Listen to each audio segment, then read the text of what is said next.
नमस्कार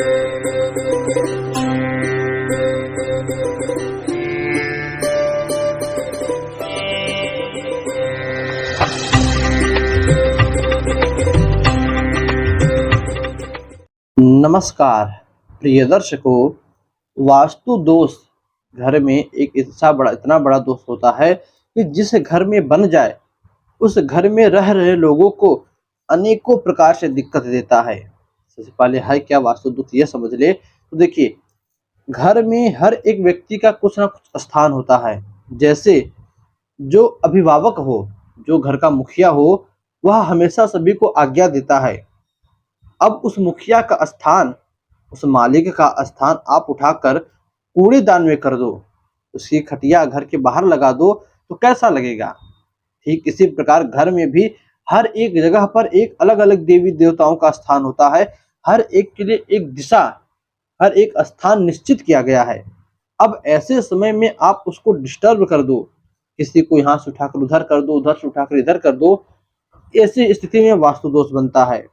वास्तु दोष से कुछ समझ जाए तो वास्तु शास्त्र कहता है कि यदि घर में एक दरवाजे के सामने दूसरा दरवाजा हो जाए तो ये भी वास्तु दोष का कारण होता है। किसी दरवाजे के सामने कोई पिलर इत्यादि आ जाए, दरवाजा है उसके जस्ट सामने कोई पिलर आ जाए, तब भी घर में वास्तु दोष बनता है। मेन दरवाजे के सामने बाहर कोई वृक्ष हो, पेड़ हो, ट्री हो, तब भी घर में वास्तु दोष बनता है। घर से बाहर निकलते वक्त अगल बगल कहीं पर भी, बीच में बहुत तेज प्रचलन चला था, घर से निकलते वक्त दाहिनी साइड में शनि का पेड़ लगावे, शमी का जिसे कहते हैं, उसका पेड़ लगावे।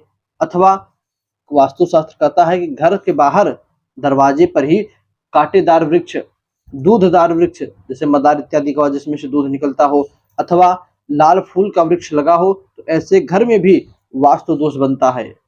प्रिय दर्शकों, जिस घर में कबूतर जैसी पक्षियां अपना आवास बना ले, अपना बहारा बना ले, ऐसे घर में भी वास्तु दोष बनता है। ऐसे लोगों को चाहिए, देखिए आज जो आपको उपाय बतलाने वाला हूं वह दो जगहों को छोड़कर, जो दो नियम है उन दोनों वास्तु दोषों को छोड़कर बाकी के घर में कितना भी वास्तु दोष हो उन सभी का काट कर देगा। किंतु ये दोनों है कौन, तो इन दोनों के विषय में आपको बतलाऊं। एक है ईशान कोण और दूसरा है अग्निकोण। इन दोनों जगहों पर आप कभी भी भूलकर किसी भी प्रकार की गंदगी ना करो, स्टोर रूम ना बनवाओ, बाथरूम इत्यादि ना बनवाओ, जो है वहां पर कूड़ा करकट रखने के लिए कुछ ना बनवाओ। जगह ऐसे हमेशा साफ सुथरा रखो। आप वहां पर पेड़ लगा दो चलेगा, बागवानी कर लो चलेगा, फल इत्यादि लगा दो, सब्जियां लगा दो चलेगा, किंतु ऐसे जगहों में कभी भी किसी प्रकार की गंदगी नहीं करनी चाहिए। देखिए, ईशान कोण हमेशा देवताओं के लिए नियुक्त किया गया है। या तो ईशान कोण में देवी देवताओं का मंदिर बनाओ, अन्यथा सिर्फ उसे खाली छोड़ दो, अपना जो है पढ़ाई लिखाई के लिए रख लो या पेड़ इत्यादि पार लगा दो, वो चलेगा। और अग्निकोण हमेशा जो है किचन के लिए, रसोई के लिए बनाया गया है। अब यदि आप इन दोनों में किसी भी प्रकार की छेड़खानी करते हो तो ईशान कोण बाधित होगा, तो घर में किसी न किसी प्रकार से हमेशा मानसिक टेंशन, चिंता, सर दर्द, पीड़ा इत्यादि सब बना रहेगा, कोई ना कोई रोग बना रहेगा। और अग्निकोण बाधित करते हो तो किसी न किसी को, एक के बाद दूसरे को, दूसरे के बाद तीसरे को पेट से संबंधित हमेशा शिकायत बनती रहेगी। प्रिय दर्शकों, इन दोनों स्थानों में यदि किसी भी प्रकार की गंदगी है उसे तुरंत साफ करो, और बाकी अन्य के जो स्थान है उसके लिए आप ये उपाय करो, इससे अवश्य काट होगी उस वास्तु की। तो कौन से उपाय हैं, आइए बारी बारी से एक एक करके जाने। पहला उपाय है सफाई और संयम। देखिए, संसार दुख सुख का एक पहिया है। आज सुख है तो कल दुख रहेगा, आज दुख है तो कल सुख रहेगा। ये दोनों एक दूसरे के पूरक है। सर्वप्रथम ध्यान रखिए, दुख है तो सुख का भी समय आएगा। और सफाई, घर में सफाई अत्यंत आवश्यक है वास्तु दोष को दूर करने के लिए। दूसरा जो है वह है सोने की जगह। आप सोते किधर हो। अब देखिए, कुछ लोग पूर्व दिशा में सिर करके सो जाएंगे, कुछ पश्चिम में सो जाएंगे, कुछ दक्षिण में सो जाएंगे। सब जानते हैं उत्तर में नहीं सोना चाहिए, किंतु आप ये भी जान जाओ कि पश्चिम दिशा में भी सिर करके नहीं सोना चाहिए। पश्चिम दिशा में सिर करके सोने से चिंताएं बढ़ती हैं, टेंशन बढ़ता है। या तो दक्षिण दिशा में सिर करके सो या तो पूर्व दिशा में सिर करके सो। भूल से भी उत्तर और पश्चिम दिशा में सिर करके नहीं सोना चाहिए। इससे भी घर में वास्तु दोष बनता है। और घर में कहीं पर भी आप ये नहीं कि अब बेड का जो है सिरहाना उत्तर दिशा में हो या पश्चिम दिशा में हो, मैं भले पूर्व दिशा में सो, बेड का सिरहाना भी पश्चिम में और उत्तर में नहीं होना चाहिए। प्रिय दर्शकों, इसको भी आप घर में देखो है तो तुरंत बदलो, ये भी आपके वास्तु दोष में काफी सुधार लाएगा। तीसरा है कि जब भी आप घर बनवाओ तो सर्वप्रथम ध्यान दो कि वास्तु के अनुसार बनवाओ, जैसा जैसा वास्तु शास्त्र कहता है वैसा बनवाओ। नहीं बनवा सकते तब घर का जो मेन दरवाजा हो, जिससे हम या तो आप बैठका बोल सकते हो, जैसे मेन दरवाजे से अंदर इंटर किए तो जो घर में घुसने से पहले किसी कोई बरामदा बनाया रहता है, कोई बैठका बनाया रहता है, तो वहां पर एक गणेश जी का मूर्ति या टाइल्स में हो, फोटो में हो, आप एक गणेश जी का चित्र लगवा दीजिए। वह गणेश जी कैसे हो तो खड़े ना हो, सिंहासन पर बैठे हो और 4 हाथ हो। आप फोटो देख रहे हो गणेश जी का, ऐसा चित्र हो। ऐसे चित्र वाले गणेश जी का टाइल्स फोटो जो भी मिले, आप मेन दरवाजे के जो बरामदा है उस बरामदे में लगाइए। वहां पर भी ऐसे फोटो लगाने से वास्तु दोष दूर होता है।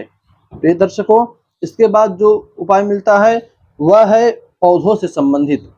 चंदन का पौधा हुआ, छोटा ही बड़ा मत लगाइए भाई, क्योंकि कहते हैं चंदन में हमेशा भुजंग सर्प इत्यादि लपेटे रहते हैं। छोटा पौधा हुआ, आजकल मनी प्लांट आता है वो लगाइए घर में।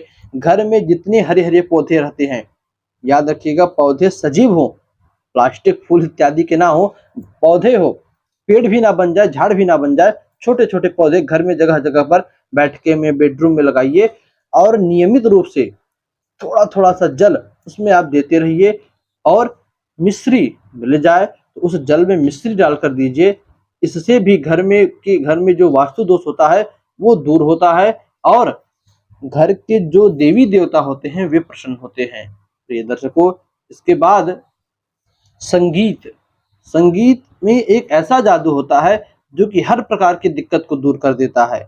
तो घर में नियमित रूप से प्रातःकाल, सायंकाल, सुबह शाम कुछ ना 2-4 मिनट ही शांत एकदम, अब ज्यादा हल्ला करने वाला नहीं, ज्यादा शोर करने वाला नहीं, आजकल के गाने नहीं, जो पूर्व के भजन हैं उन भजनों को बजाइए और प्रतिदिन सुबह शाम बदलाइए। उनका जो है सुनिए, उनको नहीं सुनना है तभी बजाकर आप छोड़ दीजिए। नियमित रूप से पूजन कीजिए, वास्तु दोष दूर होता है। और यदि इनमें से आपको कुछ नहीं करना है तो एक हमारे शास्त्रों ने कहा, वास्तु पुरुष की मूर्ति आती है, सोने से उस मूर्ति को मढ़वाकर बनवाकर उनका विधि विधान से ब्राह्मण को बुलवाकर पूजन करवाकर उस वास्तु की मूर्ति को उसके उच्च स्थान पर आप जो है जमीन में लगा दीजिए, गाड़ दीजिए। धीरे धीरे घर के वह सभी वास्तु को दूर कर देगा और आपका घर एक वास्तु दोष से हटकर, भले ही कितना बन गया हो, कितना भी उसमें वास्तु दोष के हिसाब से अलग अलग बना हो, एक बहुत ही बढ़िया घर आपका तैयार हो जाएगा रहने के लिए। और किसी भी प्रकार के वास्तु दोष हो तो उसका वह मूर्ति काट कर देगी। तो बस प्रिय दर्शकों, उपाय कीजिए, किसी भी प्रकार का वास्तु दोष हो दूर हो जाएगा। इजाजत दीजिए, पुनः मुलाकात होगी ऐसे ही किसी नए वीडियो में नए टॉपिक के साथ। तब तक के लिए नमस्कार।